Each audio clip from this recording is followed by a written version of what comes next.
Hello and welcome to 5-Minute Math. Today we are looking at the Algebra 1 concept of writing linear equations, specifically how we can write them given a point and the slope, and we'll do it in 5 minutes or less. So sometimes you just get something just like that. Here's the slope, here's a point. What is a linear equation in which the graph of that function would pass through that particular point with that slope? Well, what we need here is we need the point slope form, which is just a version of our slope form, right? So if we are looking for slope, we know that slope is the change in y over the change in x, right? But what happens if we multiply both sides by that change in x? Well, what you're going to get here is obviously that's going to cancel itself out. So you're left with this right here, and then you multiply the m times that x2 and x1. So that's really what that point slope form is.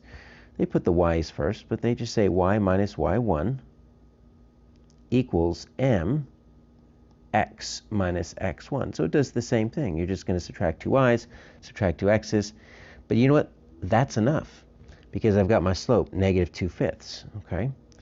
So y minus, and then I've got there's my y1 and my x1, okay? So y minus y1, so that's going to be 3, equals my slope, negative 2/5. X minus, what is my x is 10, all right? So my point, 10, 3, is going to kind of put in there in that y1 and that x1. And now I just distribute it out. So y minus 3 equals, let's distribute out that negative 2/5, negative 2/5 x. And it's going to be two negatives. So minus 2/5 times negative 10. Let's go ahead and make that 10 over 1 so we can do our multiplication. Right? And so that two negatives are going to make a positive. And I can kind of cancel that out there. Right? So that's going to end up being a 2. So that's going to be a plus 4. All right, so negative 2/5 x plus 4 equals y minus 3. Now what I need to do is I need to add 3 to both sides, keep a balanced equation, but I want to isolate that y because I want to write this in slope-intercept form. So it's going to be negative 2/5 x plus 7. Now, this is the point slope form. If you want to put it in standard form, right, that is our ax plus by equals c. So all we really need to do is we just need to get this x over here on this side, right? So we can just add 2/5 x to both sides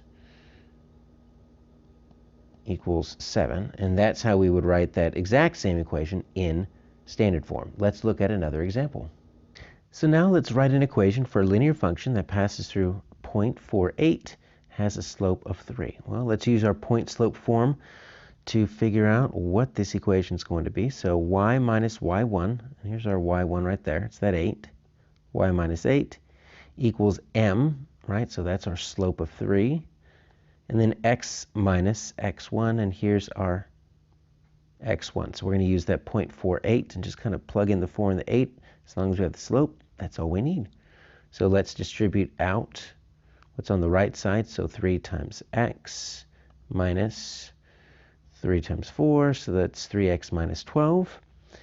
And then we need to move this 8 over. So let's just add 8 to both sides so we can isolate that y.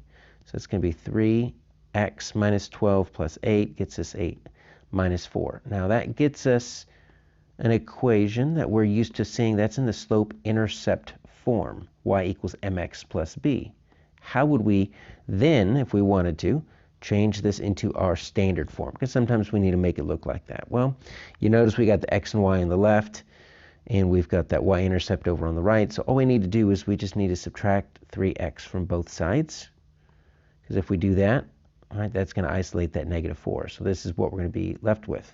Minus 3x, still a positive y, equals negative 4. That's how you would write it in standard form.